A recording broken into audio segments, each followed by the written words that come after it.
How's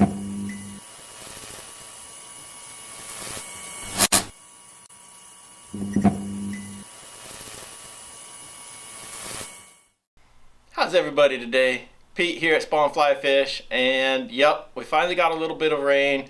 The cutthroat are a little bit excited about it, and so are we.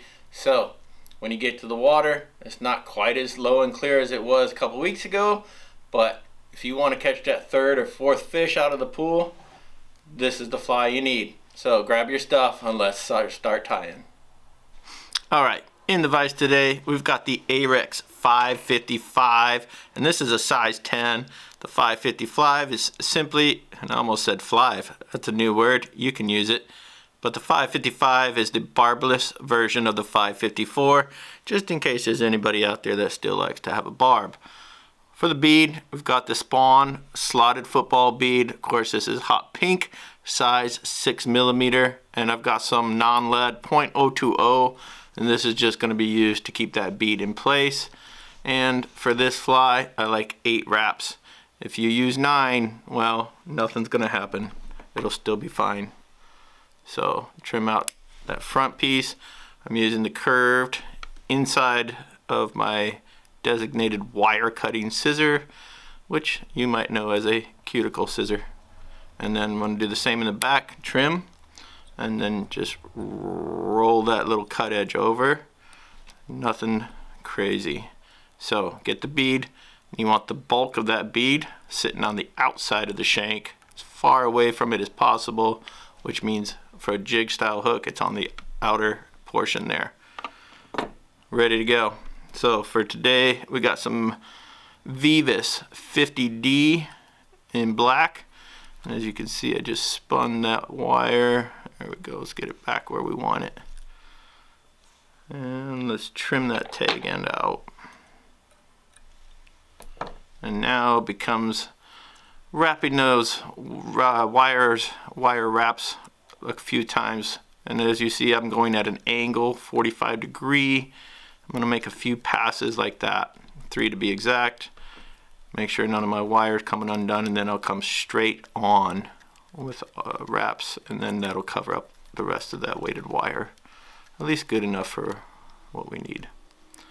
So now I'm going to work my thread all the way back to the last flat section on that shank, maybe 1 wrap down the curve, and this is just to give myself a predetermined stopping point.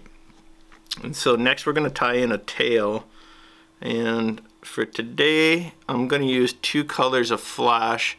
I've got UV purple Krystal flash, and then the Chartreuse that you're seeing is actually the fluorescent yellow Flashabou and what's known as the accent.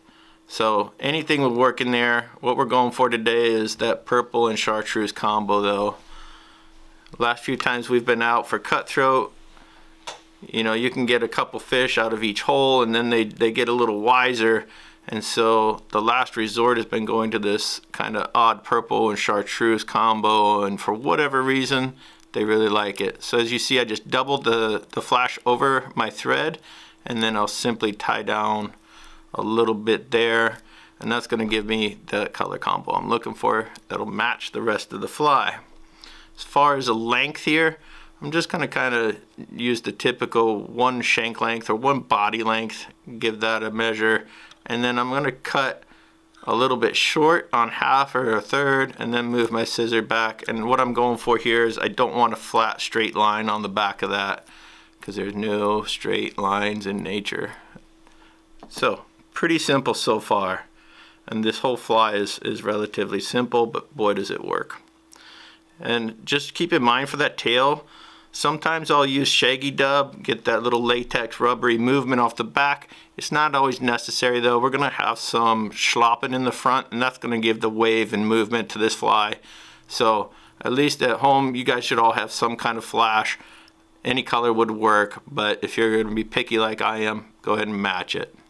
All right, so now for our rib material, I've got some uni wire here, and this is, sorry, ultra wire. This is their Chartreuse small, and I'm gonna give this plenty of wrap in because I don't want this wire to move when I start using it as a rib. And then I'm going to come up here near the bead, and you can see here right behind the wire I'm going to add some wraps there. I just want to kind of fill in this gap, if you will, and then it'll give me a smoother transition for our body material, which is going to be Saltwater Flashabou. And the color for our Saltwater Flashabou on this fly is going to be purple, and as you can see we've got the rib in Chartreuse, so that's going to be the same as our tail, which will end up being the same as our collar in the front when we get to that. So I'm going to tie this in over the eye of the hook versus over the back, and I just want to catch it. Once I've caught it, straighten it up, and then give it a few wraps, really cinch that down. The beauty of working with 50D thread, it's a little smaller, so I can get some extra wraps in here without bulking up any of this fly. Alright, going to the ever trusty super glue gel. I just want the slightest little kiss of super glue on there. And as you've seen me do this a couple times before, we're going to double wrap this body. So we tied it in over the eye so that we can start walking this guy back down toward the tail. And normally I like to get one wrap of this body material behind the rib, but when you're using wire like this it gets a little tricky, so just go ahead and not be too concerned with it. We've got super glue underneath, it's going to hold everything really securely. One thing to be mindful of is that back portion. Make sure you're wrapping that all the way back to your tie-in so that you don't see a bunch of thread sticking out there. Is it the end of the world? Absolutely not. Will the fish still eat the fly? Yes indeed. But when it comes to looking inside your own fly box, little sense of cleanliness is always a good thing. Alright, let's tie this thing off.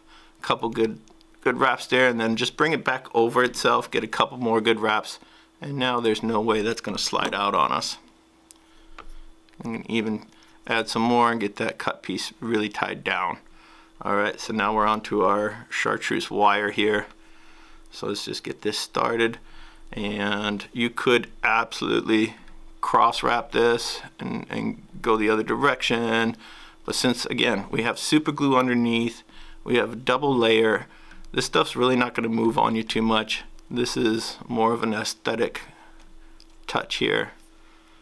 And let's get this tied off, get a few good thread wraps, bring it back much like we did the flash, and then we're just going to simply trim that out, and either use your scissor to just push down that trimmed end or get your fingertip in there, whatever, and then a couple thread wraps and that's secure. Done. I do like this color combo. I don't know why. Probably because I've seen the Joker maybe too many times. Who knows? Alright.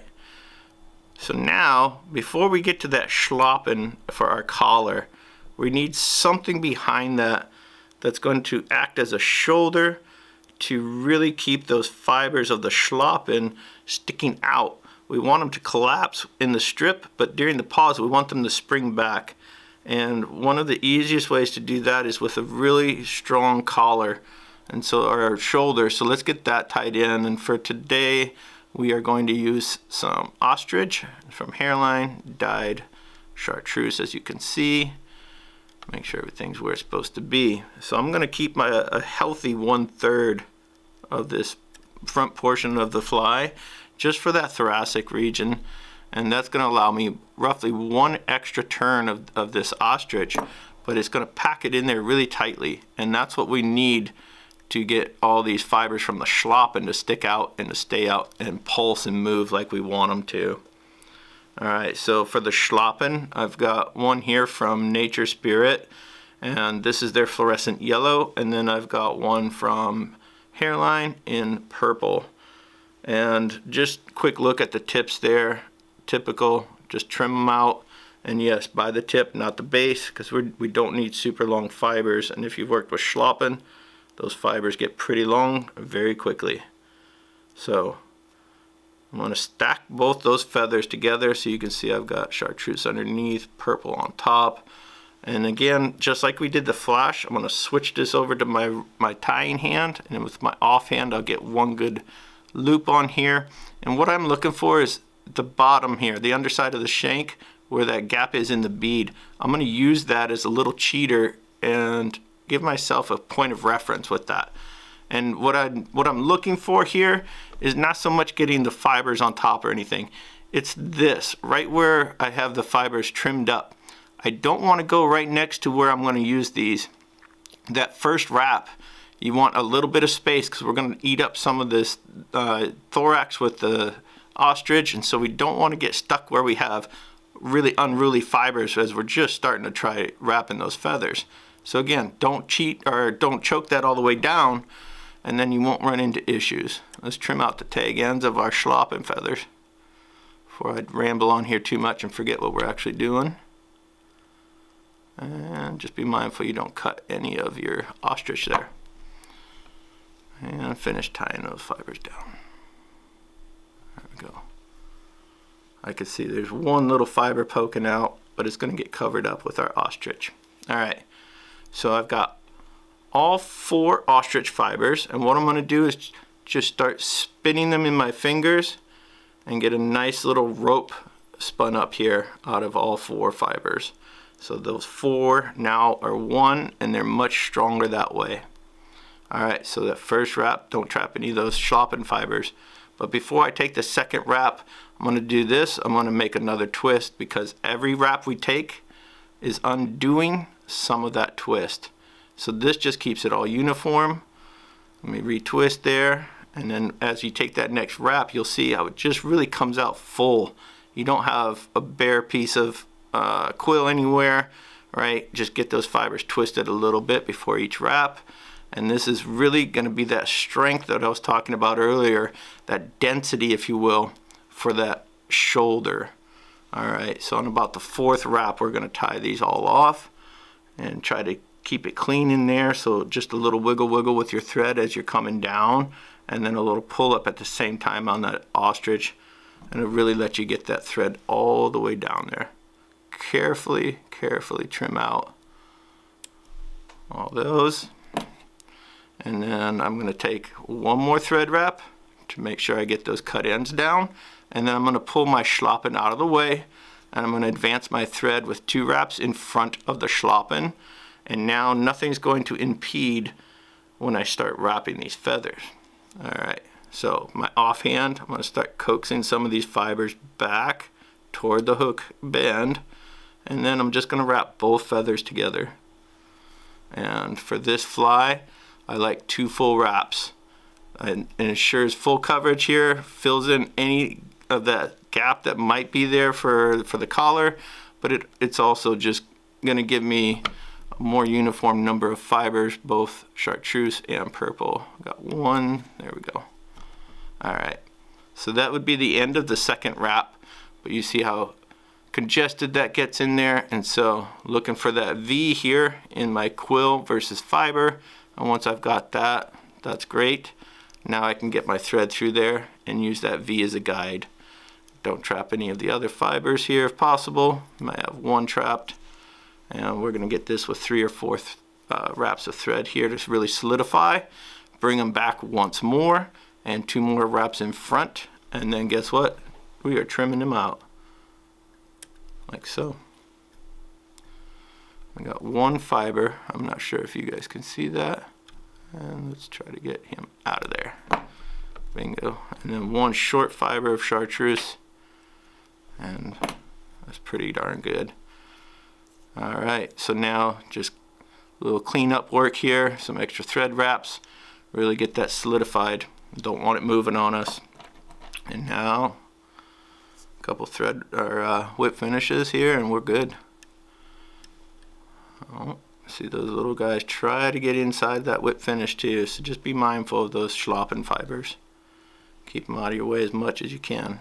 If you trap a couple, it's not the end of the world. You'll be alright. There we go. Turn it over and get this thread out of here.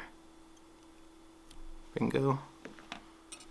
And you can see how those fibers aren't really collapsing, right? And even if they do, they spring back, and that's exactly what we're trying to achieve. In the water, these cutthroat, they like to hit right away when the fly is on the first drop, but then it's that second strip if they're rethinking and want to come back for it. So gotta have that fly has some movement already ingrained before you have to do anything.